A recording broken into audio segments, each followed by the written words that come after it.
Let me welcome our guests on the program today. It's a very grim day. For Manipur, it's been more than a grim year.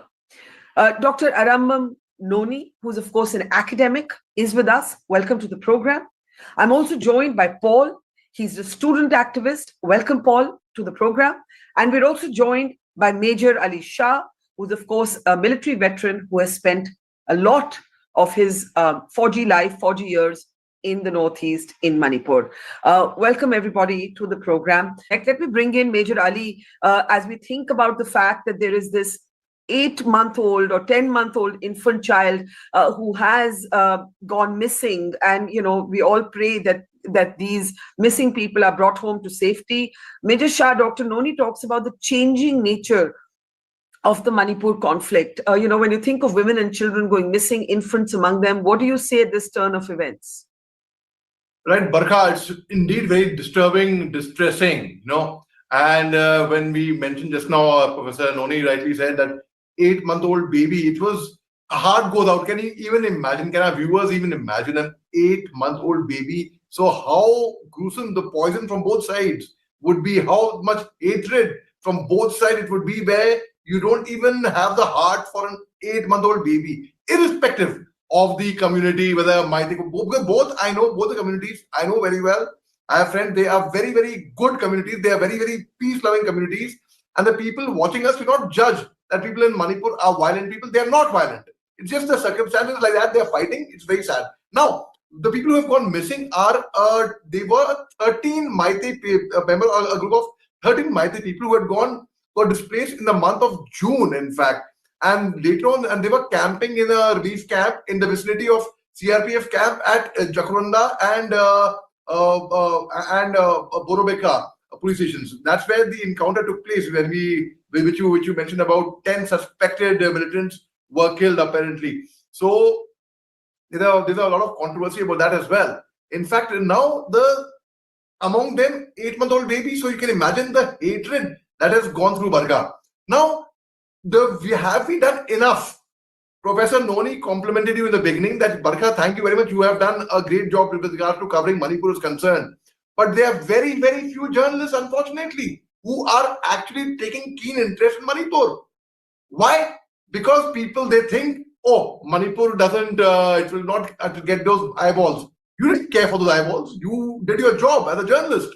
And similarly, I think it is a responsibility of every single Indian to actually take part in this, to actually bring peace in Manipur in their own little way. Now, there's a body called Jiri Apunba Loop, which is a civil society group of Maitis in Jiribam.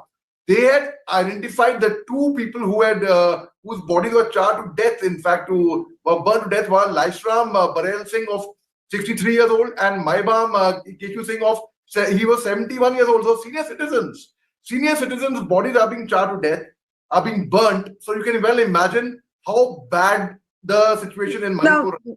Now, Major Ali, I completely agree with you that it is shocking that Manipur is not the top headline everywhere. Major Shah, you're somebody who has been in the military. Now, you have this situation where the Kuki groups contest the CRPF's account. The Manipur police has one version, the Kuki groups have another version. And one of the most dangerous things that has happened in Manipur is also how the security agencies, whether it was the Assam Rifles, the Manipur police, now the CRPF, they have now all been pulled into this breakdown, as it were, between the Kuki and the Meitei people, often accused of bias, discrimination by one or the other side. How does a uniformed security personnel navigate his or her way through this?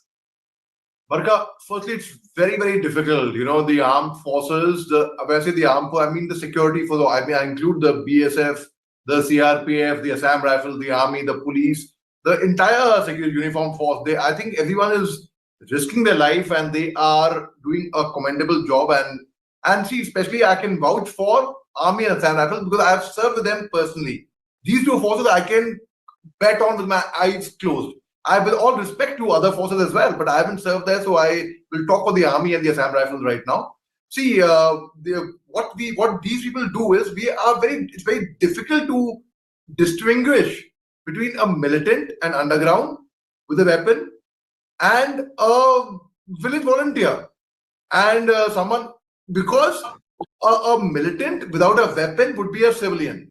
Now, when someone comes with a weapon, how do we distinguish whether he's a militant or he's a village volunteer or he's picked up the weapon to protect himself? I think the ideal would be if a situation can be developed where the armed forces are adequate to protect the local villagers. But unfortunately, what's happened in Manipur? The Kukis have lost faith in the state government over there. The Maite, a lot of Maite had lost faith in the Assam Rifles over there, where Assam Rifles was doing a very, very impartial job. They were led by Indian Army officers, and Indian Army officers are very, very impartial. So when it is, so there was a miscommunication, a gap of trust, which was going on. So now it's very difficult for an armed forces personnel to operate over there without, it's controversial, the Armed Forces Special Power Act, AFPA.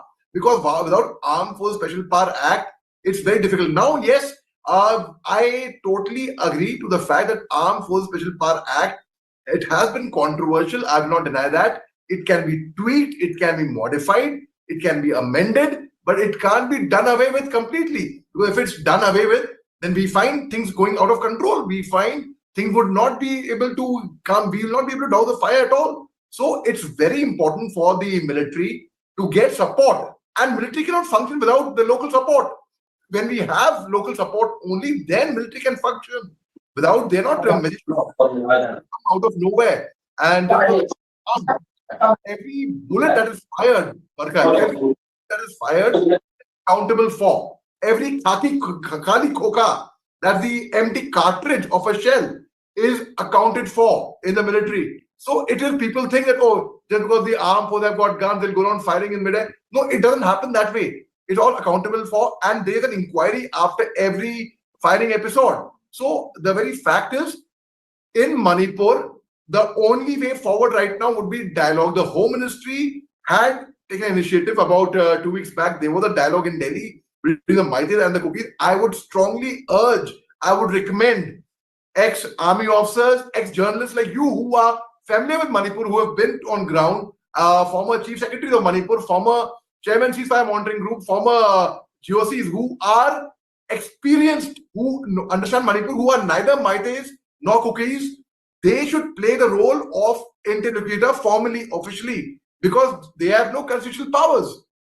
There are a lot of rumor mongering. Yesterday, I heard that there was a statement that 10 Kuki MLAs who said, no, we had not met the Chief Minister, Mr. N. Brain Singh, as was reported and it was spoken about in the Supreme Court.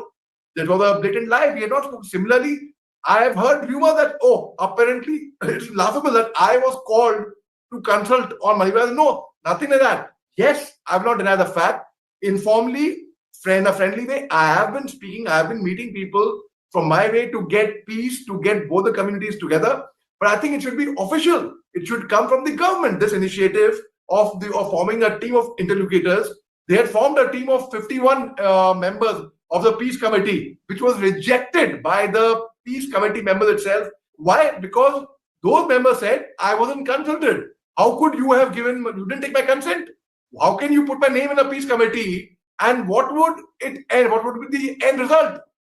So I think it's time for action. It's time, it's about time, because as we've been talking about it, Barkha, we've been speaking about it from the very, very beginning, that a stitch in time saves 9. And we have gone way beyond time. We have really, it's ridiculous. It pains me no end when I see an 8-month-old baby being abducted. Major Ali Shah, I'm going to give you the last word. The fact is that there is suffering on both sides. There have been mistakes on both sides. The very nature of a strife-torn state is exactly this, that you get into competitive grief and one-sided narratives. That is precisely what a conflict zone is. I have covered and reported from many, and this is classic conflict zone where people are unable to see the pain of each other and are unable to acknowledge the mistakes of their own, right? Where do we go from here? I think we have to look ahead. We cannot keep looking back. We have to break this cycle somehow. Right, Barka. Yes, we cannot look back. We have to only move ahead. We have to break the cycle. But how do we break the cycle? It's very, very difficult now. When we get, I must commend you on your panel. I have seen Maite and Kuki talking in a civilized manner. Thankfully, yes. Otherwise, they start fighting on the TV panel itself. So it's very, very difficult to get them together and for communication. Now, what we saw in Jakurdhar and Bora Bekra, it was really gruesome. We do not know. I mean, there is a controversy, yes, whether that they were village volunteers from the Kuki side. The Manipur police have reported them as militants, and some media have reported as suspected militants because there was no confirmation until yesterday. And in Mizoram, yes, they has been reporting that they have hailed them as heroes. Well, I would like to say that I would not say unbecoming or anything like that. I would not use any harsh word to anyone. I would say that there could be a misunderstanding, and I'm certain of the fact that no one is going to call militants heroes. That's for sure, and not that one man's militant is other man's freedom fighter. Here, I'm talking about the fact that here they would be probably thinking that no, the village volunteer, and that is why they have called them heroes. So they have called thinking that they were village volunteers. They have called them heroes. They haven't said that they were militants. That's why they're heroes. I understand.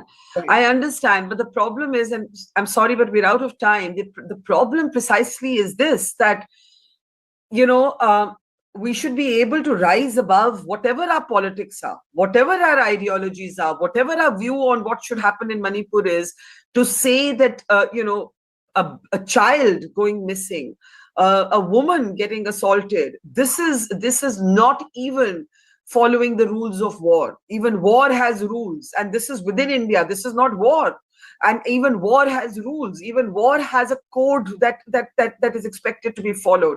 And I think that's something that was flagged, I think, by Dr. Noni in the beginning. Yes, quickly, Major Ali, quickly. I'll tell you. Having operated in the northeast part of India, I have seen it personally beforehand that in Manipur, especially, there's a lot of fighting between insurgents and the army and the Assam Rifles. They have never attacked women and children, ever.